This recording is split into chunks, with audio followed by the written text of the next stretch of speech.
Look what happened. Is this crazy?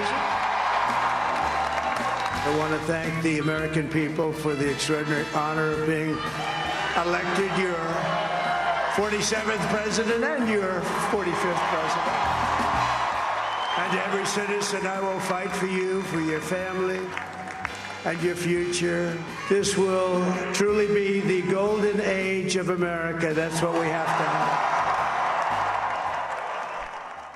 It's official. Donald J. Trump has become your president-elect for the second time. I don't know if it's going to take off. Chris Demm said it first to me. Move over, Grover. Huh? Yep. Oh, yeah.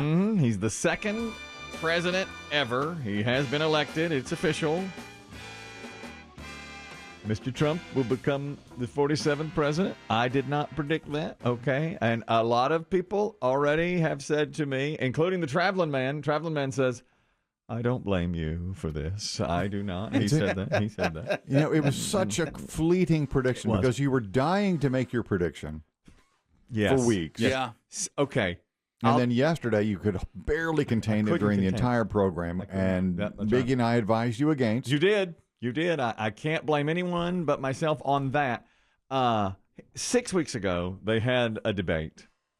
And Donald Trump, the president-elect. And to update you, by the way, if you went to bed, I woke up this morning about 2:30 a.m. Eastern, turned on the TV. Lee Greenwood was singing. I said, Trump's won. I saw, as I was brushing my teeth, I saw the words Trump on the verge. And I thought, okay. Yeah, he got, officially at that time, he had 266. Fox called it. They gave him Wisconsin. Now everyone's giving him Wisconsin, putting him in over 270 electoral votes. Some had him at 266, but there was no path to victory for Kamala Harris. Everyone realized that there was no path to victory for her. He won, I believe, all the battleground states, at least the ones that have been called so far. Georgia, North Carolina, Wisconsin's been given. Pennsylvania, they called. We thought that might go 48 hours. They called it. He won it. That was like the big prize, too. Yeah. It was, I mean, once it started coming in. Early, you could tell. You could tell. Yep. You know, a dear friend of ours who's in the building and celebrating this morning, he's a Trump supporter, told me yesterday, you know, we have that meeting every Tuesday where I'm the two-hump grump. We know it well. And yesterday, a lot of it was just, let's get through the business at hand and then chat a little bit about elections. Okay. And everyone around the table said, Trump's going to win. And I said, not so fast, my friends. Oh. I said, had they heard your prediction made just scant moments before the meeting? No. Because you slipped it in at the buzzer. Let's just do that. What happened was 6 weeks ago, they had the debate. And I thought Trump performed very poorly in that debate. He said that migrants were eating dogs and cats in Springfield, Ohio. He made that statement, and I said to my wife, it's over for Trump. How many times have you said that phrase? We're in triple digits. Over the last 8.5, 10 years. Yeah. Going back to 2016. Yeah. I mean, when he did grab him in the pee, I was like, that's it. No coming back. Then scrape the sticker off the band. That's it. It's over. Get the razor blade. Yeah, scrape it. Scrape it off. Come on. Take that hat off.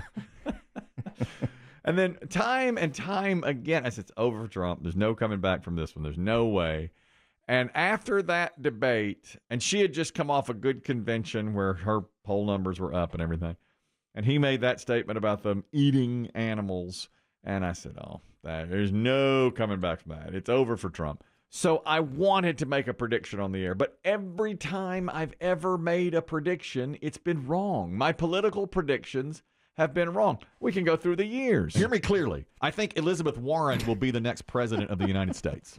Wow. Yeah, I mean, yeah, that stands out still. Warren. And you know, of course, Hillary, I mean, I went to the mat for Hillary. I had $300 bet on Hillary. Not who I wanted to win, who I predicted would win, So I said, there's no way he comes back from this. And I wanted to make that prediction on the air, but since I was always wrong, I held it in. So then for weeks and weeks and weeks, I kept reading the tea leaves, the little polls I would read say, Harris by a sliver. And I wanted to say it, Never did. This program was ending yesterday. We were 5 seconds from it being over. My button-pushing finger was hovering over the button. The microphones were about to go silent. They were going down, going dead. And Biggie said, "Why don't you go ahead and make a prediction?" Who's listening? Yeah, exactly. No one stayed this long. Yeah, to hear right. us. Yeah. So The ass end of the power hour. I mean, this is the very last. It's garbage time. This is like 10 seconds to go in a football game. They've already taken the last knee. You know, they're shaking hands in the middle of the field. And Biggie said, "There's no damage you can do now. Go ahead and give us your prediction." Make the very last thing you say today your prediction. Just say the name as we sign off. Kamala Harris, easily. Okay. So the very last word. It took, what, a second and a quarter maybe? Yeah, 1.25 seconds? Oh, yeah, just nothing. Make the very last thing you say today your prediction. Just say the name as we sign off. Kamala Harris, easily. And I added, that was our sign-off yesterday. Woo! Okay. It's out there. It's in Harris, the Harris, easily. Easily. Woo! And you felt good about it. I did feel good about it. The microphones then went silent. Went silent. You pushed back from the desk and said, "I've done it. It's out there. It's in the ether now. I've done it again." Exactly. And I went up to that meeting, and everybody was making predictions. And one guy who's a Trumper said, "This will be called tonight. It'll be pretty easy for Trump." And I said, "I feel the exact same way. I think we'll know, but I think it'll be Harris." He goes, "You're kidding." I said, "Oh, no, I'm not kidding. I feel very good about this." Maybe watch that blue wall. Kamala Harris, easily. What was that? Was that a remix? Yeah, Biggie remixed it a few times for us, actually. Kamala Harris, easily. Not sure which way I like it better. There's a lot of chipmunk version. Yeah, there's a lot of different ways that Biggie has put it in here today. Kamala Harris, easily. Kamala Harris, easily. He's done it all. My favorite. American badass. Watch me kick. You can roll with rock or you can radio. Look what happened. Is this crazy? Kamala Harris, easily.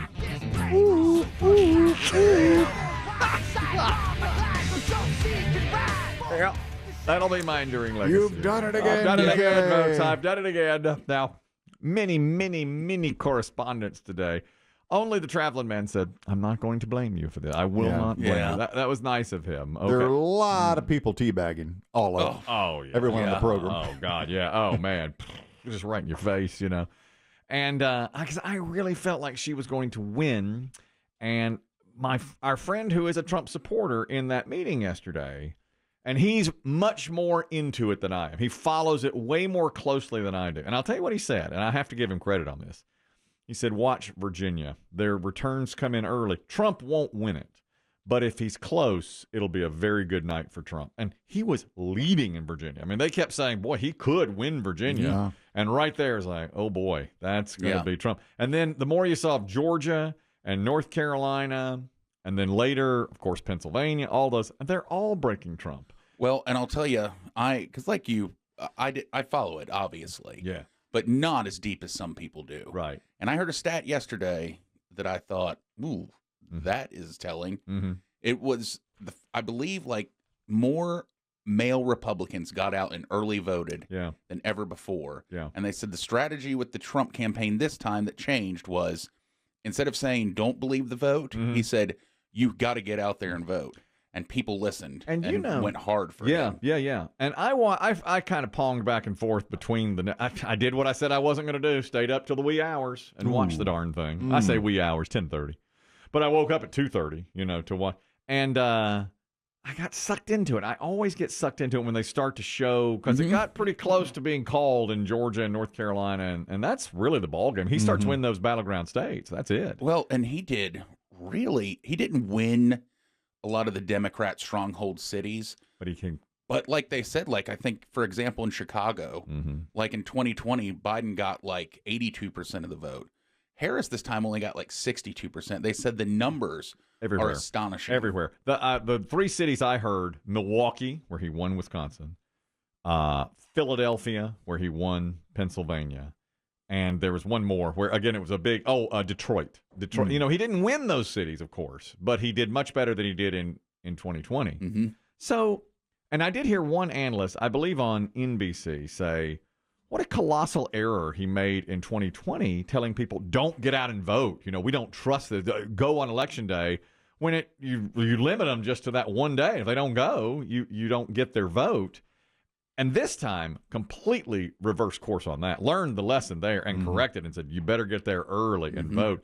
And then, all the analysts were saying what you just said about her underperforming in the big cities, him overperforming in the rural area. I mean, red counties coming out in full force in support of Donald Trump. And let's mention this, too. It's not like he's just going to get the electorate votes. Oh, he's going to win the popular Yeah, he's going to win the popular, big time. Too. This is much more of a victory for him than 2016. Maybe not as surprising, but more thorough victory.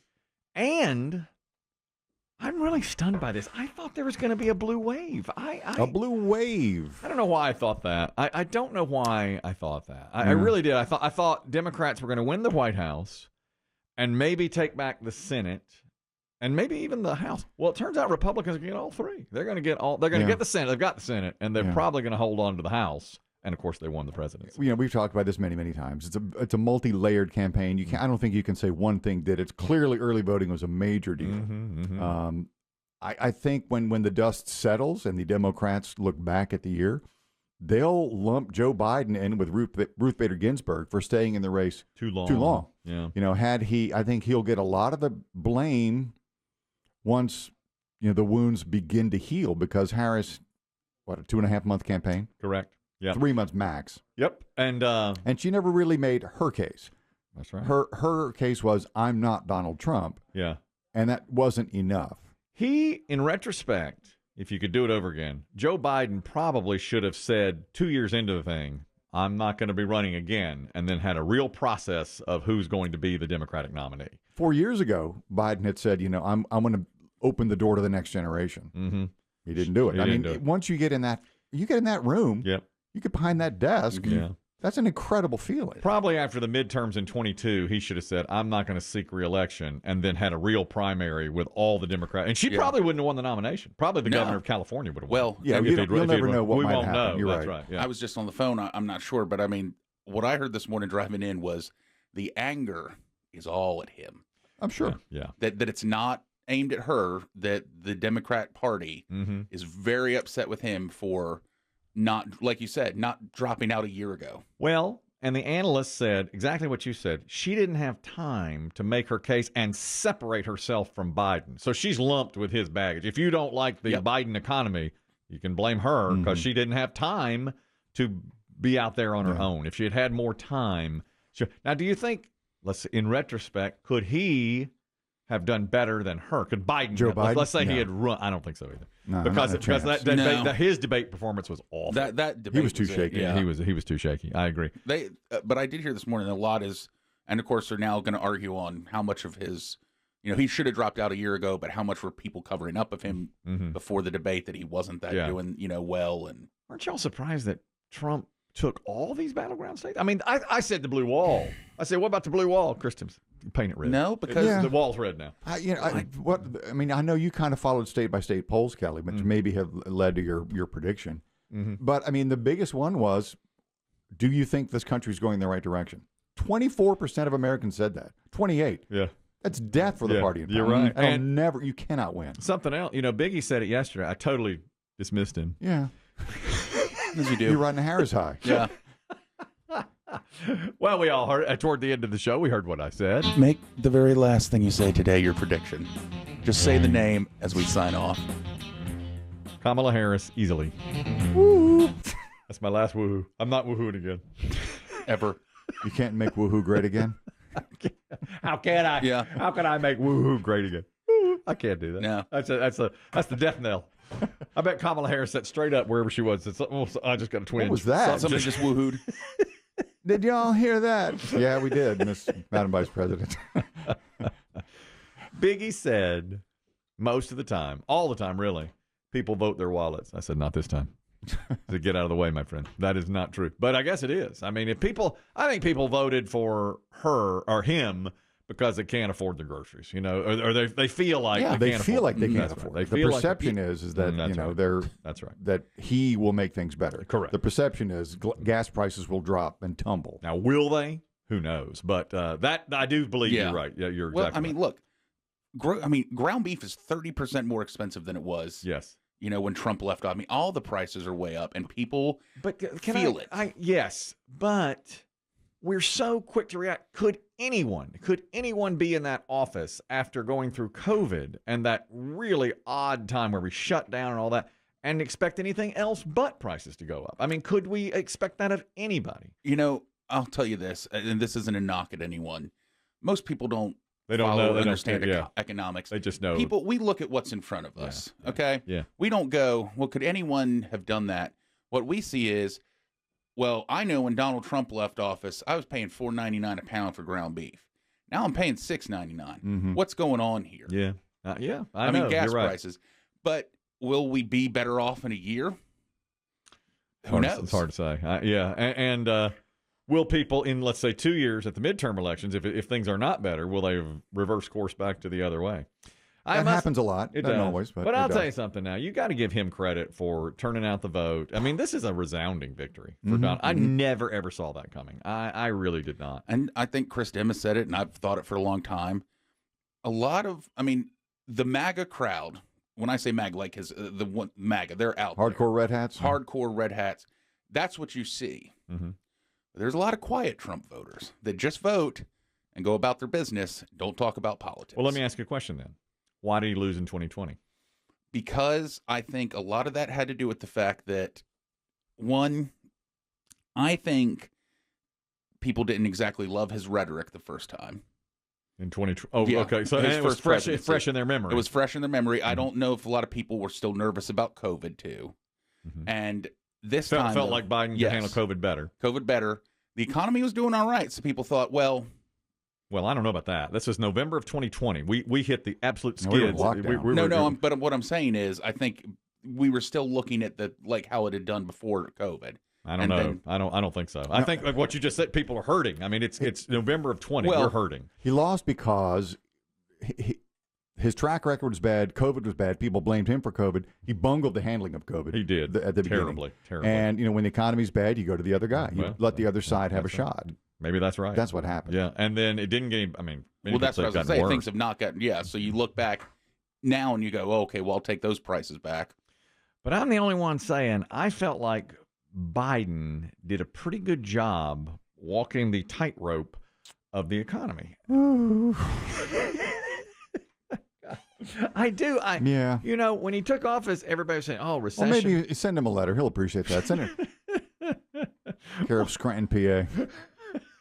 But people said recession was coming, and he was able to dodge that. Now they did a lot of raising interest rates and all that, but but that's big picture economics. Biggie's right. It's like arm's reach economics. Yeah. Loaf of bread, pound of ground beef. Can't afford my eggs. Yeah, you're right. You're right as rain. Now last night, Ms. Harris was set to speak at Howard University, but one of her campaign managers came out in the wee hours and said she's not talking. We still have votes to count, so you won't hear from the vice president tonight, but you will hear from her tomorrow. She will be back to address not only the HU family, not only to address her supporters, but to address the nation. Okay, so she'll speak today, and I imagine concede. Well, she has to concede now. She's lost. If memory serves, didn't Hillary Clinton do the same thing? Yes. She did not make a speech the night of, but waited until mid-morning the next day. Right, yeah, and I think it was not quite as clear. I mean, it was pretty clear he was going to win, but this one's in stone. I mean, they've called it. Oh yeah, I forgot until they said it last night. They said, in 2020, it took 4 days for her to finally concede. For him to say. They said it took till Saturday to find out. Not 20. No. Oh, you mean you're not 16? You're not talking 16. Yeah. 20, oh yeah. Because that was a lot to mail-in ballots and stuff like more. Yeah. More. Yes. 20 definitely. 16 was we knew. Oh yeah. We knew what was happening there. Yeah. You stopped at the ATM. Good news for you though. This time. I had money on that. Yeah. This time. You had money on this year's. I did. But now they've had Venmo now, so you don't even have to go buy an ATM. You can shoot them all 20 right here and be done. Yeah. You're right. You're right. That's true. The other, to let you know, the down ballot stuff, Republicans are going to control the Senate and fairly likely to hang on to the House, although that's still too close to call. If that happens, Donald Trump will have power in the White House, both houses of Congress, and the Supreme Court. He will have all of that. And probably some vacancies, it appears, in the Supreme Court. We'll go with some retirees in the Supreme Court. Yeah. I wouldn't Thomas be shocked if one or two guys stepped down. Well, the Republican, the conservatives, because now they know they'll be replaced by conservatives. Thomas is in his 70s, they said. I think Alito, maybe? I think those are the two names I hear the most. Yeah. Oh, is Alito maybe stepping down? Well, they're all both in their 70s. Well, and they'll do They don't have to, but that's just the whispering. they'll do what Ruth Bader Ginsburg did not. They won't take a chance on being replaced by a Democrat in 4 years. They'll get out in 2 or whatever so that Trump can make the appointment. That'd be my guess. Man. Kamala Harris, easily. I kind of like that one the best. I think that's my favorite. That's your too. favorite? Yeah, Yeah. I don't like demonic as much. Kamala Harris, easily. I like the remix, too. We debated that. Yeah, the remix. With the little Kid Rock. Yeah. The remix is pretty special. American badass. Watch me kick. You can roll with rock or you can radio edit. Look what happened. Is this crazy? Kamala Harris, easily. Well, speaking of American badass, Two Will Hardo's already emailed. I never hear from him that early. Like 4:30 in the morning, he says, "Good morning, America. Daddy's home." You know, I responded to him. I will say this. There's too many men calling Trump daddy this morning, which is not MAGA at all No, I agree. to do. A lot of that. Daddy's home. Yeah, I've got a few emails like that. Yeah, daddy's back. And I'm like, I wouldn't put it like that. That does seem a little bit. That is not MAGA. I agree with you.